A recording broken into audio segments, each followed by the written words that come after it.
Guys, lalabas kami, magpapa-Cairo kami ngayon. Chiropractor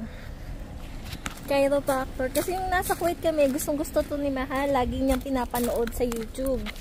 Ngayon nandito na kami sa Canada, na-experience nila Graham, so tinanong ko, so ayan, nagpa-book din kami, and ngayon namin ita-try yung chiropractor. Ewan ko lang kung pwede mag-video, no? Pero let's see. Let's try it for the first time. And let's go. Yay! Nandito na tayo.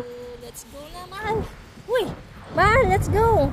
Hi guys! Another vlog na naman po tayo. At nandito tayo ngayon sa Chiropractor Clinic. So, yan yung loob nila. And, ibo-voice over natin to. And, para sa mga bago lang po sa aming channel, kami po ay galing Kuwait, mga OFW po kami galing Kuwait, and nag-cross country po kami papuntang galing Kuwait to Canada. So kung bago lang po kayo sa channel namin, please like and please subscribe para updated po kayo sa mga bago naming video. And for today's video, nandito po kami ngayon sa chiropractor. And yung unang dating ko po, unang work ko dito is nasa restaurant ako. So this time, wala na po ako sa restaurant that time. So, nag-optical na po ako. Receptionist po ako sa optical. And one of the benefits ng pagiging receptionist dito is may insurance kami.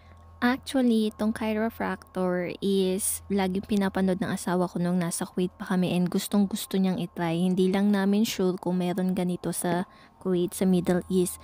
So, this time, nung may insurance na ako and entitled na kami sa mga benefits, nagpa-book kami ng chiropractor para ma-experience, tsaka may benefits naman to sa health natin. And yan, nagpunta kami dyan, nagpa-book kami, and ako yung unang sinalang sa chiropractor, and sobrang sarap sa pakiramdam. Actually, after pala nito, wala kaming binayaran kasi nga cover ng insurance yung mga ganitong treatment or ganitong mga appointment. So, cover ako and cover yung asawa ko. So, at the end of the appointment, wala kaming binayaran kahit magkano.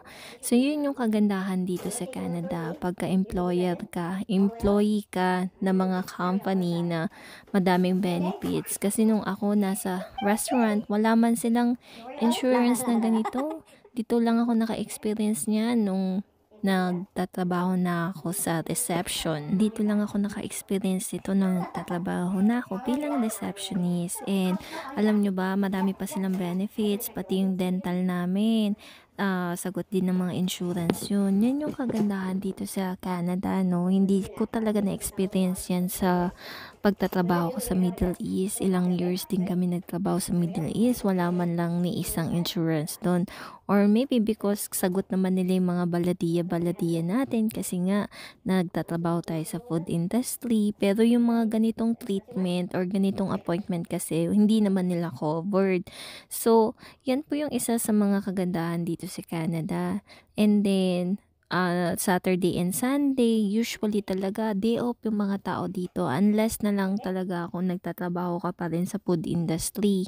Pero dito din, as nagtatrabaho ka sa food industry, makaka-experience ka rin ng day off ng Sabado, ng Thursday tsaka Friday, which is hindi nangyayari sa Middle East kasi yung Thursday and Friday parang start ng weekends nila. Yan yung mga busy tayo.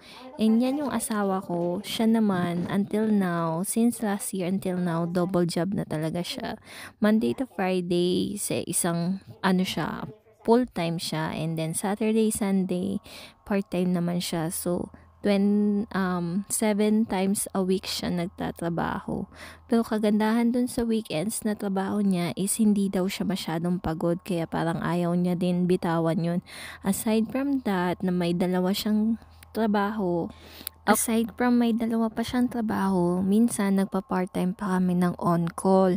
Pag yung mga kaibigan namin o kaya sila kuya, may mga nararamdaman, tapos di nila kayang linisin yung mga usually na nililinis nila, is tinatawagan nila yung asawa ko or kaya kaming dalawa ng asawa ko para kami naman yung mag-part-time ng linis. So, ganito lang dito, no? Talagang kung hindi ka nauubusan ng sipag, talagang maraming trabaho na pwede sa'yo. At saka hanggat hindi ka maarte or mapili sa trabaho, go lang ng go.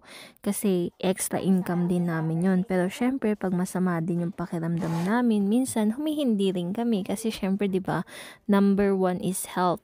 Health is wealth nga, ika nga nila. So, yun talaga yung pinapriority din namin ng asawa ko. Kasi mahirap din kung kaming dalawa yung may sakit, o kaya siya yung may sakit, ako naman mag-aalaga sa kanya, o kaya ako yung may nararamdaman, tapos aalagaan ako ng asawa ko. Pag isa sa amin ay may mga nararamdaman na ganun sakit-sakit, hindi kami nagpa-part-time pa. Talagang pinapahinga din namin. Pero usually, bibihira lang naman yun. Pero nung asawa ko kasi dati, sa Kuwait, every year yan. Bago magpapalit yung weather, magkakasakit. Tapos, bago mag-winter, magkakasakit. Tapos, bago mag-summer ulit. Yan guys, tapos na ang aming Cairo appointment and nag-video kami kasi grabe yung experience. Tumunog-tunog ang aking bato-bato. Pati buto-buto ni Mahal, tumunog-tunog. So, yan. Pauwi na kami. May appointment pa si Mahal sa driving niya. So, yan guys, after ng appointment namin sa Cairo is may appointment naman si Mahal sa driving, and mga bandang 5 o'clock, 5:30, nagkayayaan kaming pumunta dito sa Little River Park, isa sa mga park dito sa lugar namin, and may kasama kami mga friends, nagkukwentuhan lang naman kami, nagchichill, nagpapalipas ng oras, and bukas may pasok ulit. So yun lang for today's video.